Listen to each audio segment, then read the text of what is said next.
At the start, we are given a view of the beautiful sunrise at New York City. Somewhere in town, a man named Clay Sanford wakes up from his sleep only to find his wife Amanda packing their belongings. When asked what she's doing, she reveals that she's booked a beachside house somewhere in the countryside.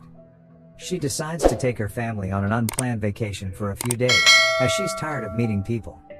Clay, who is also longing to go on a vacation, agrees without much thinking. In the next scene, the Sanford sets off for the countryside. The couple has two children, 16-year-old Archie and 13-year-old Rose. The boy appears to have a nonchalant and carefree attitude, while the little girl is fixated on watching the television show, Friends. After a while, they arrive at the rented house, which turns out to be breathtaking. Clay notices a collection of fancy booze inside a cabinet, but he is unable to open it. Meanwhile, the kids waste no time and dive right into the swimming pool. As for Amanda, she takes a tour of the entire house, and then she goes to the local supermarket for some groceries. While returning, she spots a bearded man loading several cartons of water and canned goods in his truck. It's almost as if he is stocking up for something. Amanda finds it a bit weird, but she doesn't say anything at the moment. At noon, the family heads to the nearby beach to relax. It appears to be a normal day as several people are seen enjoying their time. Meanwhile, the little girl Rose, who is a bit curious by nature, spots a large ship in the distance. As she keeps staring at it, she says it's getting closer, and Clay speculates that it might be a large oil tanker. The family then dozes off for a while, but Rose is fixated on the ship. A few minutes later, she alarms her parents that the ship is still moving towards them. People there start to think something is off, and start panicking when this happens.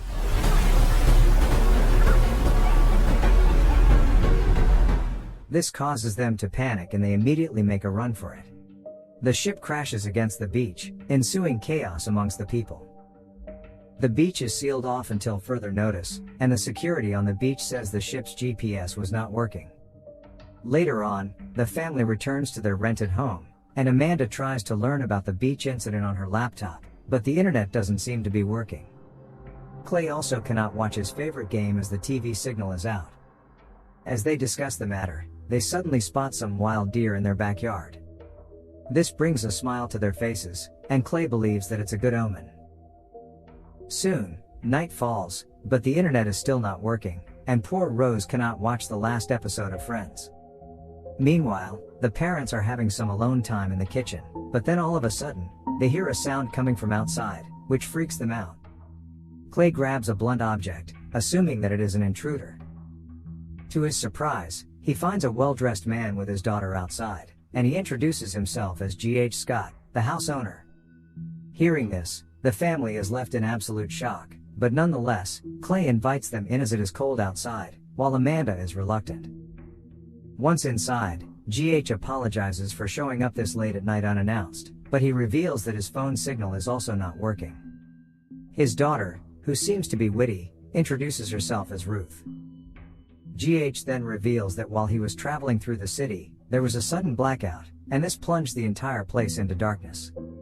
Ruth adds that they live on the 14th floor, but without the help of an elevator, her father can't climb all the way up due to his knee problem. Because of this, they decided to come all the way here to their second home. G.H. hopes that the Sanfords can let them stay for the night, as it is not safe outside, but Amanda is absolutely livid, as she doesn't want to live with strangers. She claims that she has rented the place and it's her right to live alone. When she starts shouting, G.H. calmly comes up with a solution. He brings out a key from his pocket, and with a lot of struggling, he opens the liquor drawer, which has money and a pistol in it. He retrieves an envelope which has $1,000, and hands it to Clay as a refund so they allow them to stay there. Clay gladly accepts the offer, but his wife demands to talk with him in private first.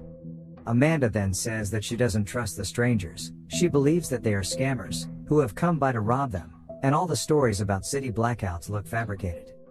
Clay reasons that G.H. had the key to the cabinet, but Amanda believes that he could be a housekeeper.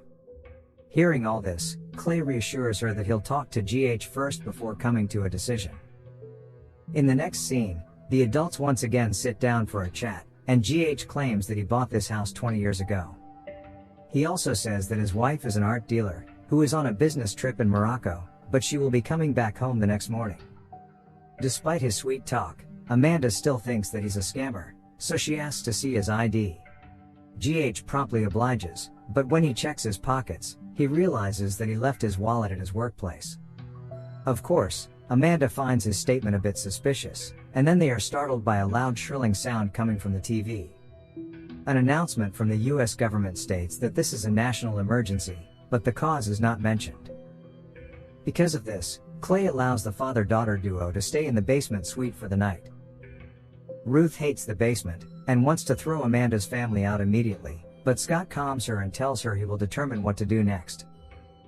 After everyone falls asleep, the TV suddenly switches to an update, which reveals that the country is under cyber attack, but the transmission is quickly lost and nobody notices the news. In the morning, Amanda is woken up by her daughter, who is desperate to watch the finale of Friends, but mom tells her that they have bigger problems.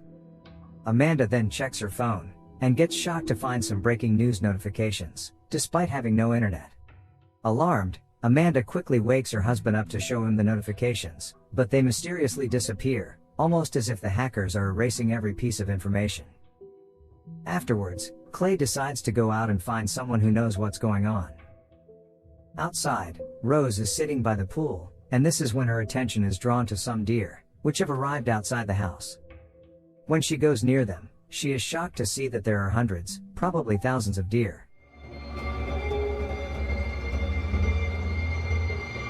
Meanwhile, Amanda shares about the blackout and warning messages on her phone. The warning was about a cybersecurity attack, and Ruth shares that hackers may have attacked the powerhouse, and that way, they crippled the whole system. Shortly after, GH also decides to venture out. He wants to meet their neighbors, who live a few miles away, and find out what's going on. When GH hears about the alerts from Amanda's phone, he plays it down, saying the whole thing must be a big nothing. Before departing, he assures his daughter that mom is fine on her flight, and that they will be seeing her soon. But the moment he enters his car, he texts her several times, and here we learn that they have lost connections with the mother. After he leaves, Rose shares with Archie that she saw a lot of deer this morning, like they were trying to say something, but Archie is stalking Ruth, and he ignores what she says. On the other hand, Clay drives around the area cluelessly, as the GPS isn't working. When he gets out of the car to look for people, the radio inside the car suddenly gives an alert. It reveals that the fallout from the ongoing cyberattack has led to a catastrophic environmental disaster. This has impacted the animal migration patterns, and Clay doesn't hear any of this. Simultaneously, GH has arrived at the neighbor's house. The place seems to be in a disarray, and there are no signs of any humans. GH enters the seaside house, and finds a satellite phone, but even it isn't working. He then slowly proceeds towards the beach, where he suddenly finds a watch.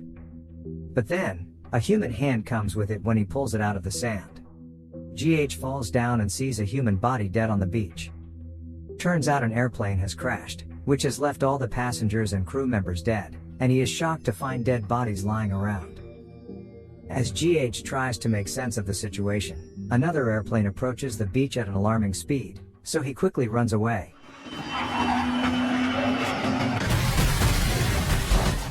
Meanwhile, as Clay is wandering around the streets, he finally comes across someone, a middle-aged woman, but the woman doesn't seem to speak English. The Spanish lady tries to warn him of something, but Clay doesn't understand her. When she keeps asking for help, he gets scared and accelerates away from there. The woman begs for him to return, but Clay doesn't go back. He then drives for a while, until he spots a drone dropping some red stuff in the middle of the road. Clay, terrified, cancels his plan to go down that road and make a U-turn, but the red things, which look like paper, eventually engulf him. At home, Archie and Rose also wander off to the nearby forest, and here Archie is bitten by a tick. Rose sees a deer, but it runs away before she shows it to Archie. Regardless, they venture into the woods, until they come across an old cabin. At the same time, GH arrives home, completely soaked in seawater. He lies that he fell into the pool, and he doesn't want to tell his daughter the truth, as Ruth might panic hearing about the crashing planes. While Ruth's away, he tells Amanda about what he witnessed. He also reveals that the satellite phone wasn't working, which is very peculiar as they work when pointed towards the sky. He speculates that the hackers have knocked the satellites out of commission. Just then, a high-frequency sound is blasted out of nowhere, causing everyone immense pain, including the children outside. When everything reverts to normal, the children return home when Archie shares that he is feeling dizzy. Amanda tells the kids to go upstairs, and then she angrily asks Scott what he knows about the situation, but Scott tells her to wait until Clay returns. She even brings up the crashing planes, which worries Ruth, because her mom's flight was supposed to arrive this morning. Amanda then recalls the bearded man from the department store, who was stocking up a lot of supplies. She believes that he knew what was coming. GH surprisingly recognizes the man, and says that his name is Danny. He is a self-proclaimed survivalist, who is always ready for situations like these. As the two are talking, Clay arrives home with a worried look on his face. He brings out a red leaflet from his pocket, revealing that a drone was dropping thousands of these, which appears to be written in a different language. Archie reveals that the words mean death to America, and he knows this because he plays a lot of online shooter games. In the next scene, the Sanfords pack their belongings and leave in their car for New Jersey, where Amanda's sister lives. GH tries his best to convince them to stay, but they disregard his advice and leave. The roads appear to be completely deserted, with no signs of people whatsoever, but Clay is sure that they will meet others once they reach the highway. After a while, their road is blocked by the presence of hundreds of cars. Amanda goes out to check if there are any passengers, but she finds no one. She eerily discovers that all the cars are Teslas, which are famous for self-driving. Just then, a similar Tesla car approaches from the opposite direction, and Clay becomes happy that they can finally talk to someone. However, Amanda soon realizes that it is also on autopilot. Fearing a potential crash, she asks her family to get into their car and quickly drives away from there. Along the way, they narrowly avoid a barrage of Tesla cars, which are driving on their own. The family then returns back to GH's home, as they have nowhere to go. Amanda once again begins planning another escape, but her husband sternly tells her that they'll be staying here until it's safe. At night, Clay and Ruth have some flavored vape, while GH and Amanda also enjoy a couple of drinks, and this is the first time she has even been nice to him. GH shares a story about one of his rich friends, whom he calls an evil cabal, who recently asked him to move around a large sum of money, as if something big was going to happen. The rich friend also told Scott to take care of himself. On the other hand, Rose goes to see Archie, and asks if there is any hope of getting out of the situation. She really wants to see the last episode of Friends. Outside, as Ruth and Clay are engrossed in conversation, they are startled by a noise. On checking, they find a large number of flamingo birds swimming in their pool. Since the birds don't usually come here, they realize that something is really amiss. GH and Amanda begin dancing while in a drunken state. At one point, they get very close, but they don't do anything drastic. GH shares his fears that his wife may be dead, but Amanda encourages him to stay positive. Just then, the screeching loud sound begins ringing again, breaking all the lights, and scaring the flamingos away. When the situation gets normal, the Sanfords decide to sleep in the same bed. Amanda realizes that her son has a fever, and she believes he'll be okay. Meanwhile, the creepy daughter, Rose, narrates a few odd stories, before saying, "I think I'm done waiting." The next morning, the family realizes that Rose is missing. And then all of a sudden, Archie wakes up with a fever, and starts puking blood.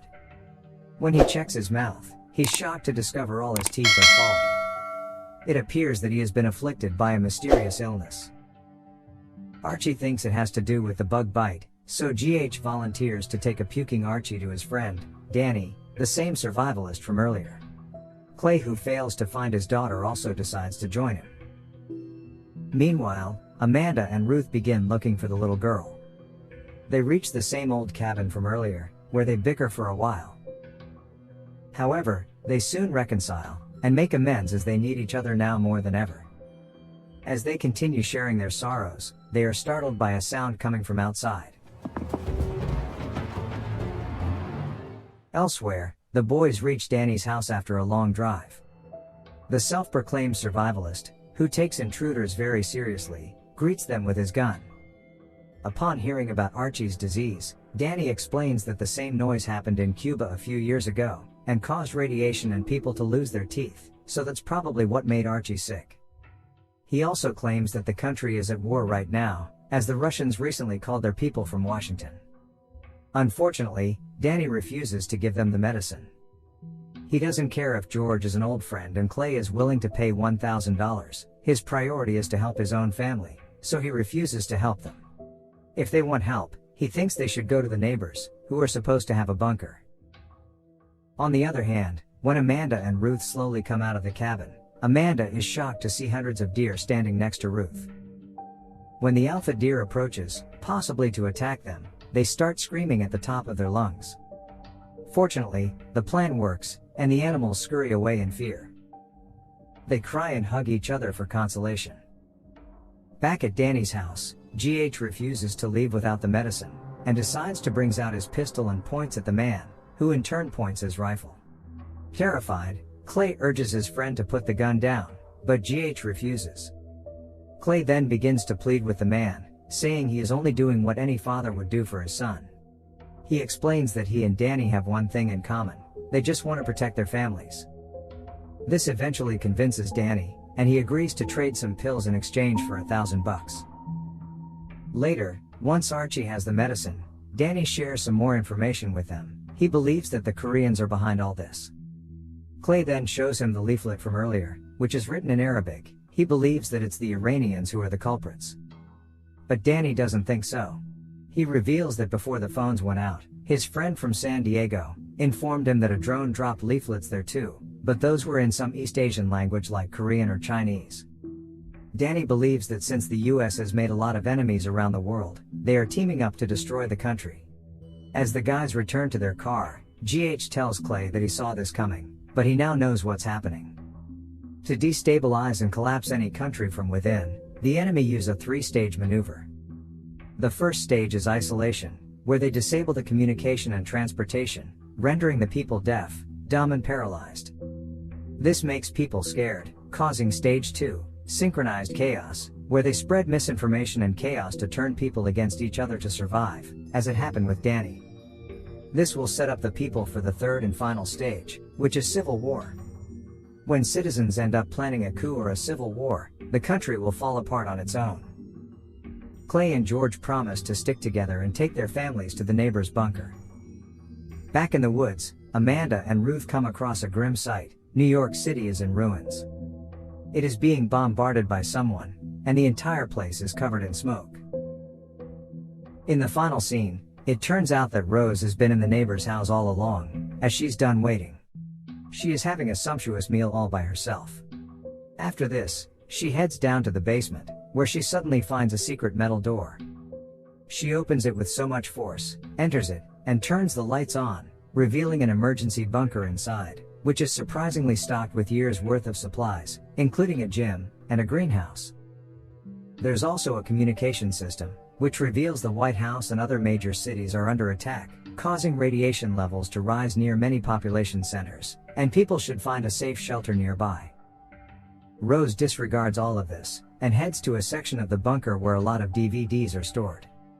Her face lights up when she finds the Friends DVD. She quickly plays it on TV, and starts watching the last episode. The movie then comes to an abrupt end, leaving us to wonder what will happen next.